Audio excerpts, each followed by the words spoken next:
देखिए ऐसा है कि बोरिया बिस्तरा लेके इंडियन टीम मेलबर्न से पहुंच चुकी है सिडनी, क्योंकि वहां पर खेला जाने वाला है इंडियन टीम का दूसरा मुकाबला कल टीम ऑरेंज के खिलाफ नेदरलैंड्स। आई होप कि सिडनी में बारिश ना हो, लेकिन जिस तरह का हाई रहा है पार्थिव, मेंटली, इमोशनली, साइकोलॉजिकली, सोशली, हर लिहाज से इतना बड़ा हाई शायद ही किसी और टीम ने देखा हो। अब इस तरह का हाई, उसके बाद 2-3 दिन की खामोशी, ये कितना मुश्किल होता है हैंडल करना किसी भी टीम के लिए। नहीं, ये एक अच्छी बात है कि बीच में 2-3 दिन मिल गए, क्योंकि हमको पता है कि इंडिया पाकिस्तान से बड़ा मैच कोई होता नहीं, स्पेशली जिस तरह से मैच हुआ, जिस ग्राउंड में और जिस तरह का मैच हुआ। आखिरी बॉल तक एक साइड ऐसा लग रहा था कि पाकिस्तान जीत रहा है और फिर आके भारत ने जिस तरह से मैच जीता है, तो बिल्कुल अब वो हाइप तो ज़रूर था, लेकिन उसके बाद अब प्लेयर्स ने 1 दिन मिल गया, 2 दिन मिल गए, तो वापस तैयारी वही करते होंगे कि जो हो गया, अगर हारते तो भी हम उसी माइंडसेट से जाते कि जब जो हो गया उसको आप पीछे छोड़िए, क्योंकि आगे है, क्योंकि वर्ल्ड कप ख़त्म नहीं हुआ है, अभी एक ही मैच है। अपना मेन अल्टीमेट गोल तो वही होता है कि हमें वर्ल्ड कप जीतना है, तो भारत की तैयारी भी उसी तरह से ही होगी। और इंडियन फैंस जो है वो भी काफी मैच्योर हो चुके हैं। शायद 15 साल पहले लोग कहते कि चलो पाकिस्तान को हरा दिया, अब कोई फर्क नहीं पड़ता, लेकिन अब ये जो फैंस हैं इंडिया के और ज्यादा डिमांडिंग है कि अब तो मोमेंटम इसी को कंटिन्यू करना है। लेकिन टैक्टिकली अगर चेंजेस की बात करें, रोहित शर्मा के रन बनने बाकी है, केएल राहुल के रन बनने बाकी है। अगर हम एक बार स्क्वाड देख लें तो आशीष नेहरा से पूछेंगे स्पेसिफिक्स, क्या चेंजेस की उम्मीद या जरूरत या संभावना है। वो डिबेट फिर से शुरू हो चुका है, कार्तिक वर्सेस पंत। नहीं, ये तो डिबेट तो आप जितनी मर्जी बार आप करते रहिए, पर मुझे नहीं लगता कि जो रोहित शर्मा की सोच है या जिस तरीके से भारतीय टीम चली है, कि हाँ इक्का दुक्का बदलाव हर समय हम बात करते हैं, अगर कंडीशंस में कोई फर्क है तो आप कर सकते हैं, पर उसके अलावा मुझे नहीं लगता कोई भी बदलाव की आवश्यकता है। आपने सीनियर खिलाड़ी हैं, मोहम्मद शामी आए हैं, देखिए इतने समय से चहल और हर्षल पटेल रहे हैं T20 टीम का हिस्सा, अब रविचंद्रन अश्विन और शामी आए हैं। शामी जिस तरीके वो गेंदबाज है खेलेंगे, रविचंद्रन अश्विन जो इतना उनके पास एक्सपीरियंस है, आपने एक ही मुकाबला उन्हें खिलाया है, देखिए कि आप चहल की जगह वो खेले हैं, एक एक मुकाबले में आप किसी को भी अगर आके तो फिर आपको दिक्कत हो जाएगी। और यहाँ पे एक ऐसे मुकाबले की बात कर रहे हैं तो इतना क्लोज गया है, आप जीते हैं, और अभी फिर वही जैसे पार्थिव ने कहा ना, वर्ल्ड कप अभी शुरू हुआ है, भारत ने एक ही मुकाबला खेला है, 4 मुकाबले और खेलने हैं।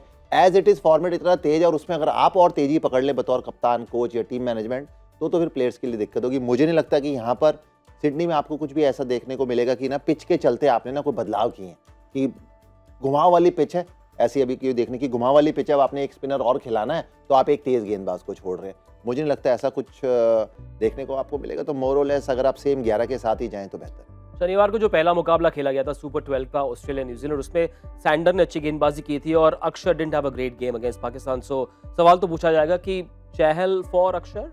नहीं, एक ही गेम, जैसे आशुपा ने कहा कि आप एक गेम में किसी को चेंज नहीं करते, और अक्षर के साथ बिल्कुल वो पिच भी ऐसी थी कि दोनों साइड के स्पिनरों को वो चांस लेना ही था, वो एक ओवर में रन पड़ गए, वो उसमें आप ऐसा नहीं करेंगे कि यार पूरे बदल देते हैं एक ही मैच में। तो मुझे नहीं लग रहा कि भारत, जैसे मैं आशुपा से बिल्कुल सहमत हूँ कि ये ज़रूरत भी नहीं है और आप करना भी नहीं चाहिए, और मुझे नहीं लगता करेंगे भी। तो तीनों चीज़ें हैं कि भारत अब आराम से जो खेल रहे हैं वही सेटल 11, क्योंकि एक बार आप पहला मैच तभी खेल में जो 11 खिलाते हैं, मतलब आपने सोच के रखा है ये हमारा बेस्ट कॉम्बिनेशन है, तो एक मैच हारने या जीतने से आप सारी चीज़ें चेंज नहीं कर सकते।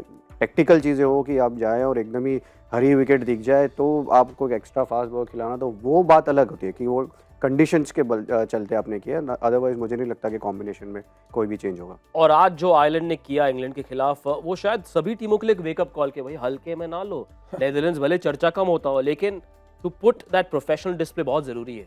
नहीं बिल्कुल, और T20 क्रिकेट की जब आप बात करते हैं, लगातार बार बार आप देखते रहते हैं कि किस प्रकार मुकाबले इतने पास जा रहे हैं, तो कोई भी टीम किसी भी टीम को कमजोर नहीं आंकना चाहेगी। जी हाँ, बारिश के चलते जरूर इंग्लैंड के हाथ से 2 अंक निकल गए, पर जिस तरीके से आयरलैंड खेली, जिस तरीके से पहले बल्लेबाजी करी, पहले 10 ओवर में टॉप पे थे, तो गेंदबाजी की अगर आप बात करें तो पहले 10 ओवर में टॉप पे थे, तो ऐसा नहीं कि आउट एंड आउट ना इंग्लैंड का मैच चल रहा था और बारिश हो गई इसलिए ना वो आयरलैंड लेके चली गई।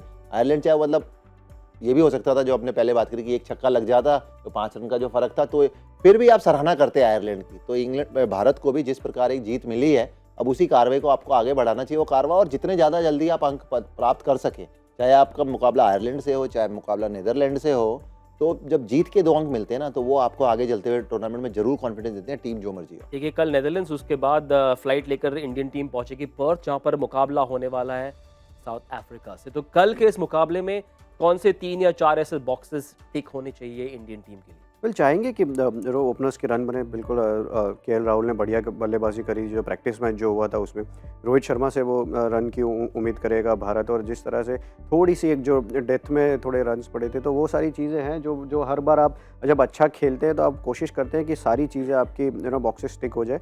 और भारत वही कोशिश करेगी कि जितने हो सके उतने प्लेयर, टूर्नामेंट जैसे चलता चलता जाए वैसे सारे प्लेयर्स फॉर्म में आ जाए। भाई नेदरलैंड्स के पास मौका इतनी बड़ी हाई प्रोफाइल टीम के खिलाफ खेलने का। जाहिर बात है इंडिया फेवरेट्स, लेकिन नेदरलैंड के अगर स्क्वाड पर नजर डाले तो कॉलिन एक्मन एक बहुत ही बड़ा हिस्सा है इस टीम का। नेदरलैंड्स हारे थे बांग्लादेश से 9 रनों से। मुकाबला काफी कड़ा हुआ था, लेकिन इंडिविजुअली और बतौर एक टीम एक इंप्रेशन जमाने का मौका कि जो क्रिकेट ओपिनियन मेकर्स हैं, आप जैसे या बाकी लोग हैं, वो नोटिस करें कि भाई इस टीम में भी दम है।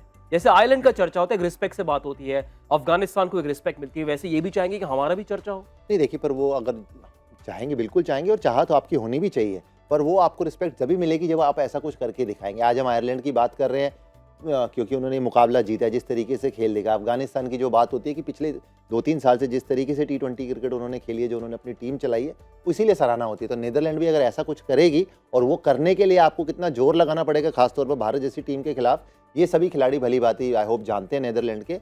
और अगर कल आप भारत से चाहे हार भी जाए, पर एक क्लोज मुकाबला हो और भारत को पूरे दबाव में डाल के रखें, तो आप सराहना करेंगे। क्योंकि धीरे धीरे ना, देखिए, सीढ़ी चढ़ने के लिए ऐसा तो नहीं कि सीधा पहले से 10वें पे, वो अगर करने जाएंगे तो कुछ ना कुछ गड़बड़ी होगी। पर धीरे धीरे अगर कोशिश करेंगे तो आपको जरूर समय आने पर जरूर आपकी सराहना करी जाएगी, और उसके लिए लगातार बार बार आपको अच्छा खेल दिखाते रहे। और पिछले मैच में जो हुआ, रनआउट्स की परेशानी, आई एम श्योर उससे सीखे होंगे, क्योंकि अगर कम गलतियां करे तो शायद हो सकता है किस्मत उनका साथ दी। जी बिल्कुल। अब मैं तो ये मानता हूँ कि जब स्किल की बात होती है ना, तो एक जो एसोसिएट नेशंस है उससे ज़्यादा बेहतर स्किल प्लेयर जो आईसीसी में जो रेगुलर खेलते हैं उनकी होती है। पर यहाँ पर जब आपको टीम को ऊपर आना होता है तो डिसिप्लिन एक बहुत बड़ा फैक्टर हो जाता है। तो जितनी कम गलतियाँ करेंगे उतना ज़्यादा रिजल्ट लेने का चांसेस ज़्यादा है।